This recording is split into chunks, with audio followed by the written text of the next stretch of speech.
Buckle up, everyone, because today we're diving headfirst into a pool of 20 emerging technologies that are about to, totally reshape our world. Yeah, no kidding. It's going to be a wild ride. It really is. So we're basing this whole deep dive on a YouTube video, right? It's called 20 Emerging Technologies That Will Change the World. Yep, from the channel Future Business Tech. They really dug deep into some mind-blowing concepts. For real. We're talking artificial wombs, lab-grown meat, even the crazy idea of merging our minds with some super intelligent AI. It's a lot to unpack. Definitely makes you think, what's next? Seriously. So to kick things off, let's talk about something that's both fascinating and a bit, unsettling. Artificial general intelligence, or AGI. Ah, yeah. AGI, the hot topic everyone's buzzing about these days. Right. And for good reason. We're talking about machines with the same problem-solving abilities as us humans. Machines that can learn and adapt across all sorts of tasks. Not just the narrow AI we see today that's good at one specific thing. Exactly. So instead of just playing chess or writing a blog post, an AGI could compose a symphony, design a skyscraper, maybe even solve world hunger. Right. Well, potentially yes. The goal is to create AI that can reason, plan, and solve problems just like we do. And, organizations like OpenAI and Google DeepMind are really pushing the boundaries here. Using all those complex techniques like deep learning and neural networks. Right, trying to mimic how our brains work. It's pretty wild. It's both exciting and, honestly, a little terrifying. Imagine machines that could actually outthink us. That's a valid concern. The development of AGI brings up all these big questions about the future of work, what consciousness even means. And even the possibility of AI, spiraling out of control. Definitely food for thought as this technology keeps advancing. For sure. So let's shift gears from the potential existential threat of AGI to something with a more immediate impact. CRISPR gene editing. Now that one feels like we're literally rewriting the code of life. Totally. We're talking about targeting and editing DNA sequences. Imagine correcting the genetic defects that cause diseases. Things like cystic fibrosis, sickle cell anemia. Muscular dystrophy. Yeah. It's like science fiction becoming reality. Exactly. It would be a total game changer for so many people. But of course, there are those ethical dilemmas that come along with it. Oh, absolutely. The power to manipulate life itself raises questions about designer babies, genetic enhancements. Not to mention the potential for unforeseen consequences down the line. Exactly. It feels like with every step forward in tech, we're faced with even more ethical challenges. It's a constant balancing act, that's for sure. Finding that sweet spot between progress and responsibility. For real. Okay, ready for something that makes my head spin? Quantum computing. Quantum computing. Yeah. Yes. It's like stepping into a whole new dimension of computing power. Can you break this down for us mere mortals? All right. So quantum computing uses these things called qubits, which are like bits on steroids. They can be both a 0 and a 1 at the same time. Wait, what? How is that even possible? It's quantum mechanics, a whole different set of rules. But basically, this lets quantum computers do certain calculations way faster than regular computers. We're talking exponentially faster. Oh, yeah. Like Google's quantum computer, Sycamore.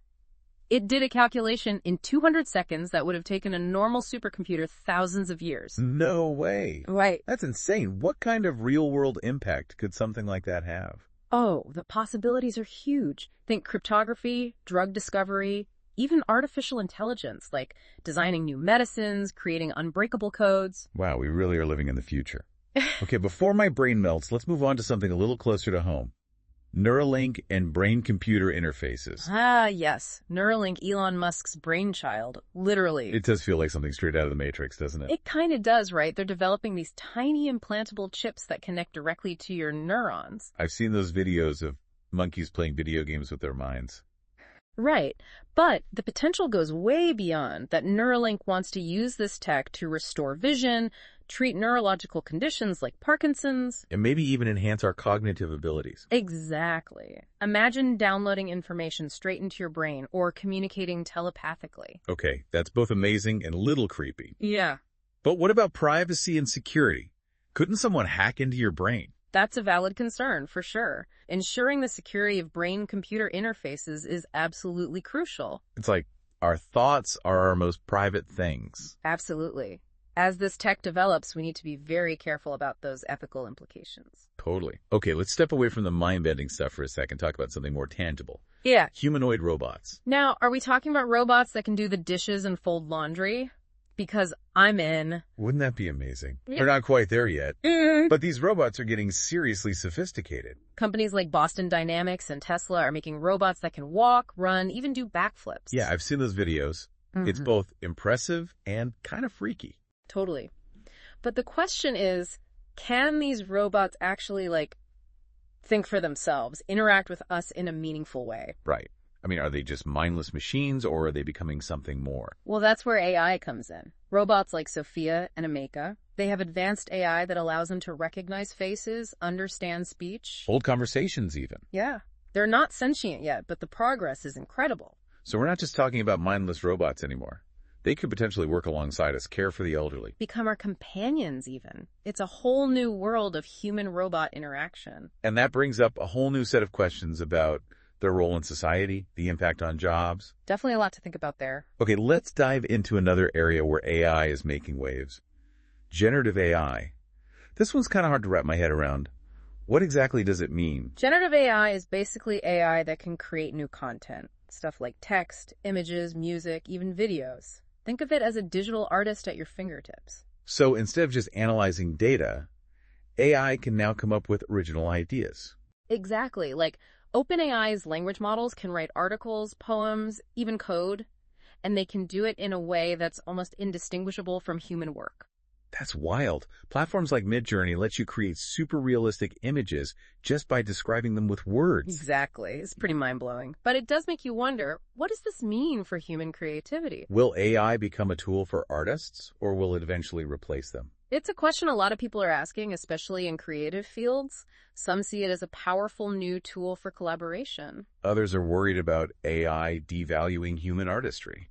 There are also those concerns about deepfakes and manipulated content. It's a whole new ethical minefield. Absolutely. Okay, let's switch gears and talk about something that's literally changing how we connect to the internet. Starlink satellites. Yes. Elon Musk is at it again, shaking things up. Starlink is all about providing high-speed internet everywhere, even the most remote corners of the world. They're launching thousands of small satellites into low Earth orbit. So no more buffering while you're trying to watch Netflix in the middle of nowhere. Exactly. The lower orbit reduces lag time, so you can stream, game, and video chat with speeds that rival or even beat regular broadband. That's incredible. This could be a game changer for people in rural areas in developing countries. But what about the environmental impact of launching so many satellites? That's a valid concern, for sure. Right. The growing number of satellites in orbit raises issues about space junk and potential collision. Right. And the environmental impact of those rocket launches needs to be considered too. Totally. We need to weigh the benefits against the potential consequences. Okay, let's move on to a technology that's both fascinating and a bit ethically complex. Yeah. Artificial wombs. Were we talking about babies growing in pods, like in some sci-fi movie? Not quite that dramatic, but the technology is definitely advancing. Artificial wombs, or exowombs, mimic the conditions of a real womb. So instead of incubators, babies could develop in a more natural environment outside the womb. Exactly. It could revolutionize care for premature infants. But it also raises those deep questions about parenthood, the very beginning of life. And what makes a family... Exactly. It's a whole new frontier with a lot to consider. Okay, before we get lost in those philosophical debates, let's talk about something with massive potential. Nanotechnology. I know it involves tiny, tiny things, but break it down for me. Nanotechnology is basically manipulating matter at the atomic level. It's like building with Legos, but on an incredibly small scale. So we're talking super strong materials, tiny robots that can travel through our bodies. Self-cleaning surfaces even. Nanotechnology is already being used in medicine, electronics. Even environmental science. Yep, it's everywhere. But of course, there are risks. What if these nanomaterials have unintended consequences? Could they harm our health or the environment? Those are valid concerns for sure. Responsible development is key. We need safeguards to ensure this technology is used safely and ethically. Absolutely. Yeah. Okay, let's move on to something that's already changing how we live and work. The Internet of Things, or IoT. Yeah. I know it's about connecting everyday objects to the internet, but what does that actually look like? Think smart thermostats that learn your preferences, fridges that order groceries when you're running low, self-driving cars. It's all about seamless connectivity. Making our lives easier and more efficient. Exactly. But all that connectivity means a ton of data.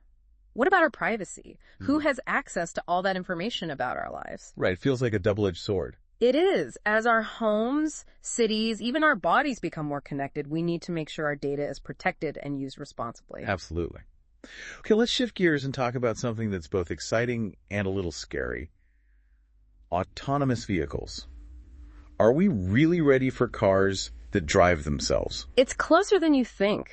Companies like Tesla and Waymo are already testing self-driving cars on public roads. Yeah, the tech is getting pretty advanced. But what about safety? Are these systems really reliable enough? That's the big question. These vehicles need to be able to handle all the unpredictable stuff that happens on the road, make split-second decisions. And what about the people whose jobs rely on driving? Truck drivers, taxi drivers, delivery drivers. What happens to them? It's a huge question that we need to address. It's about finding ways to manage the social and economic impacts of this technology. For sure. Okay, let's take a break from the serious stuff and talk about something a bit more fun. Space tourism. Is this just for billionaires? Or can regular people experience space travel one day? Well, it's becoming more accessible. Companies like Blue Origin and Virgin Galactic are offering suborbital flights. Giving people a taste of weightlessness and those incredible views of Earth. Exactly. But there are definitely ethical considerations. Is it right to be blasting tourists into space when we're facing all these problems down here on Earth? Yeah, like climate change, for instance. Exactly. The environmental impact of space tourism is something we need to think carefully about. Okay, let's come back down to Earth, literally, and talk about smart cities. Are we talking about cities run by robots and algorithms? Not quite that advanced yet, but smart cities are all about using technology to improve efficiency, sustainability, and quality of life. So things like smart traffic lights that reduce congestion, sensors that monitor air quality. Apps that help people navigate their city. It's about using data and tech to make cities better. But what about privacy? It seems like we'd be creating cities where everything we do is tracked and analyzed. That's a valid concern. We need to make sure that citizen data is protected and used responsibly in smart cities. Okay, let's move on to a technology that blurs the lines between the real and digital worlds. Mixed reality.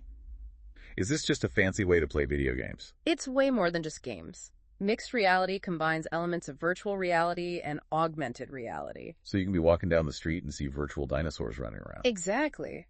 Or you could be in your living room interacting with a holographic image of someone on the other side of the world. It sounds incredible. Okay, let's talk about a technology that's already changing how we make things. 3D printing. I know it's about building objects layer by layer from digital models, but how's it actually being used? 3D printing is transforming manufacturing. It's being used to make everything from prototypes and custom products to medical implants and even houses. I've even heard of 3D printed food. But what about jobs? Will this lead to mass unemployment as manufacturing becomes more automated? That's a big question. The impact of 3D printing on jobs is something we need to carefully consider and manage. Okay, let's talk about something that could revolutionize energy. Solid-state batteries. How are they different from the batteries in our phones and laptops? Solid-state batteries use a solid electrolyte instead of a liquid one. Which means? They're safer, more stable, and can store more energy. So our devices could run longer, charge faster, and be less likely to overheat or catch fire? Exactly. They could be a game changer for electric vehicles and grid-scale energy storage. That's huge. But what are the challenges in developing and mass-producing this tech? Cost is a big one. Solid-state batteries are still more expensive to make than traditional batteries, and there are technical challenges to overcome in manufacturing. Okay, let's move on to a technology that's been a dream of scientists for decades. Fusion power. How close are we to actually achieving it? Fusion power has the potential to be a clean, safe, and nearly limitless energy source, but it's incredibly challenging. It's like trying to create a mini sun on Earth. Right. The biggest hurdle is controlling the superheated plasma where fusion happens. It takes crazy strong magnetic fields and precise control systems. And we need reactors that can withstand those extreme conditions. Exactly. We've made progress, but there's still a long way to go. Okay, let's talk about blockchain. Most people associate it with cryptocurrency, but it has a lot of other potential uses, right? Think of blockchain as a digital record-keeping system that's spread across a whole network of computers. It's super secure, transparent, and tamper-proof. So it's like a giant, unhackable spreadsheet that everyone can see. But how is it being used outside of crypto? It's being explored for all sorts of things. Supply chain management, secure voting systems, even tracking the origins of artwork. It sounds like it could revolutionize a lot of industries. But what are the challenges? Scalability is a big one. Blockchain networks can be slow and use a lot of energy. Plus, there are regulatory hurdles to overcome. Okay, let's move on to smart homes.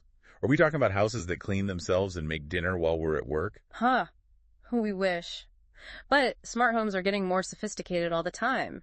Think interconnected devices and systems that enhance comfort, convenience, and security. So smart thermostats, lighting systems, security cameras, things like that. Exactly. And you can control it all from your phone. It's about creating a seamless, personalized living experience. But doesn't that raise privacy concerns? I mean, our homes are constantly monitoring us and collecting data.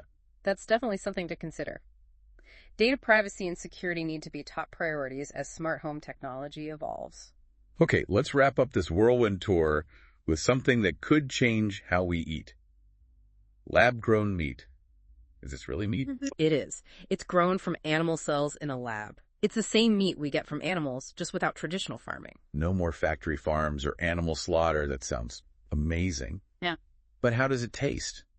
And is it really healthier and more sustainable? Those are the big questions scientists are working on, improving the taste and texture, and it does have the potential to be more eco-friendly. That's great. This has been an incredible journey through the world of emerging technologies. It's amazing to see how these advancements are shaping the future. It's a really exciting time. But as we move forward, we need to be mindful of the potential consequences. Technology is a tool, and it's up to us to use it wisely. I couldn't agree more. Back again for more deep dive action into these 20 crazy technologies that are going to reshape our world. It's amazing how each one just opens up a million more possibilities. Oh, absolutely. It's like a chain reaction almost. Each breakthrough leads to another. Exactly. And AI is a perfect example. It's not just its own thing. It's becoming the engine driving progress in all these other areas. Yeah, right. Robotics, self-driving cars, gene editing, even like smart homes. AI is everywhere. It's like AI is the brain behind it all. Which makes you wonder, where does that leave us humans in a world that's becoming more and more dominated by machines? It's the big question, isn't it? Some experts think AI will ultimately enhance our abilities, free us from those boring, repetitive tasks. So we can focus on more creative, high-level thinking. Exactly. But then you have others who worry about, mass unemployment, social inequality. And even, a loss of control if AI gets too smart for us. Right. It's a conversation we need to keep having as AI continues to evolve. Absolutely. Yeah. Now, I want to go back to something you mentioned earlier, the idea that all these technologies are interconnected. Yeah. It's not just about individual breakthroughs. It's how they're all influencing each other. Yeah. Can you give us some examples of how that's playing out? Sure. Take healthcare. We talked about CRISPR gene editing and its potential to cure genetic diseases, but imagine combining that with nanotechnology. Which lets us deliver drugs to specific cells in the body. Exactly. Instead of those broad treatments with all the nasty side effects, we could have personalized medicine tailored to your unique DNA. And AI could analyze all that genetic data to figure out the most effective treatment for each person. Right. It could revolutionize healthcare, potentially even cure diseases that have been around for centuries. It's incredible to think about a future where medicine is both super effective and highly personalized. Okay, let's switch gears to transportation. Another area where these technologies are converging in a big way. Absolutely. We talked about autonomous vehicles and how self-driving cars and trucks could change our roads, but imagine combining that with smart city infrastructure. Like traffic lights that adjust to traffic flow in real time. Sensors that optimize traffic patterns, communication networks that warn drivers about hazards. It sounds like a transportation utopia. Fewer accidents, less congestion, maybe even shorter commutes. It's a vision with a lot of potential. But like with any complex system, there are challenges. We need to make sure these interconnected networks are reliable and secure. And we have to think about data privacy and the possibility of system failures. Right. We need to be prepared for the downsides as well as the upsides. It's clear that these emerging technologies offer both incredible opportunities and potential risks. But the potential benefits are so huge that it's hard not to be excited about what the future holds. Yeah. What advancements are you personally most enthusiastic about? From a scientific perspective, quantum computing is really captivating. It could revolutionize our understanding of the universe and help us solve problems that seem impossible right now. It's like opening a door to a whole new realm of possibilities. And what about its practical applications? Oh, it could have a huge impact on things like drug discovery, materials science, even AI itself. Imagine designing new medicines, creating unbreakable codes, developing materials with properties we can barely imagine. It's mind-blowing. So quantum computing is at the top of your list. What else has you excited? I'm also fascinated by the potential of brain-computer interfaces. Connecting our minds directly to machines. It could have huge implications for healthcare, communication, even our understanding of consciousness. It's like something out of science fiction. Yeah. But as we've discussed, there are ethical concerns. How do we make sure this technology is used responsibly and doesn't lead to unintended consequences? That's a crucial question. We need clear ethical guidelines for developing and using brain-computer interfaces, and we need to have open, honest conversations as a society to make sure this technology aligns with our values. Absolutely. This deep dive has been an incredible journey through the world of emerging technologies. It's amazing how these advancements aren't just transforming individual fields, but also coming together to create a future that used to be pure science fiction. It's a testament to human creativity and our drive to push boundaries. But as we move forward, we can't lose sight of the bigger picture. These technologies have the power to reshape our world, but it's up to us to make sure that happens in a way that benefits everyone. I couldn't agree more. Now, in this last part of our deep dive, I want to explore the role of individuals in shaping the future of technology. We're not all scientists or engineers, but we're all affected by these advancements. What can ordinary people do to make sure these technologies are used for good? That's a great question and one I'm eager to discuss. Welcome back to our deep dive. We've been exploring these 20 mind-blowing technologies, but it's not just about the cool factor, right? We have to think about the bigger picture, how all this affects society. Absolutely, yeah. It's easy to get caught up in the shiny new tech, but at the end of the day, it's just a tool. Right, like a hammer. It can build a house or, break a window. Exactly. So as we navigate this tech revolution, what are some of the ethical things we need to keep in mind? It seems like every new invention comes with a whole new set of dilemmas. Totally. Like, how do we make sure everyone benefits from these advances? It feels like some people could get left behind. That's a key point. Yeah, equitable access is crucial. We don't want these technologies to just benefit the privileged few. Or even worse, make existing inequalities even worse. Right, exactly. We've already talked about jobs disappearing as automation takes over. So how do we make sure everyone has a chance to thrive in this tech-driven future? Yeah, it feels like a lot of people could be out of work if we're not careful. Well, policymakers, educators, business leaders, they all need to be proactive about this. We need education and retraining programs to help people adapt. Give people the skills they need for the new jobs that are being created. Right. Lifelong learning is going to be more important than ever before. Because the pace of change is just getting faster and faster. Absolutely. We can't just rely on what we learned in school. We got to keep learning and adapting to stay ahead of the curve. And what about bias in AI? We've seen those stories about algorithms discriminating against certain groups, like in hiring or loan applications. That's a huge issue, no doubt. And the tech industry is definitely aware of it. We need ethical guidelines, oversight to make sure these algorithms are fair and transparent. And that they're held accountable if they screw up. Exactly. Diversity in the tech industry is key, too. If the people creating these technologies are all from the same background, the same mindset, then bias is more likely to creep in. It's not just about the tech itself. It's about the people behind it. Right. It's a human problem as much as a technological one. So we're facing a lot of tough questions. But the potential benefits of these technologies are so huge, it's hard not to be optimistic about what the future holds. I agree. It's an incredible time to be alive, and I think we have a real chance to use these advancements to create a better world. A more sustainable world, a more just world. Exactly. But it's going to take careful planning and collaboration. We all need to be part of the conversation and work together to make sure these technologies are used for good. Absolutely. We can't just sit back and let things happen. We need to be active participants in shaping our future. Well said. This deep dive has been an incredible journey, exploring these amazing technologies, the possibilities, and the challenges. It's been a real eye-opener for me, too. As we wrap up this exploration, what's the one key takeaway you'd like our listeners to remember? That the future isn't set in stone. It's something we're all creating together, through our choices, our actions, our willingness to engage with these issues. So don't be passive. Be informed, be engaged, and help shape the future you want to see. Exactly. That's how we make sure these advancements lead to a brighter future for everyone. I love that. A brighter future for everyone. That's a perfect note to end on. Thanks for joining us on this incredible deep dive into the future. We hope you've enjoyed the ride. It's been a pleasure. Until next time, stay curious and keep exploring.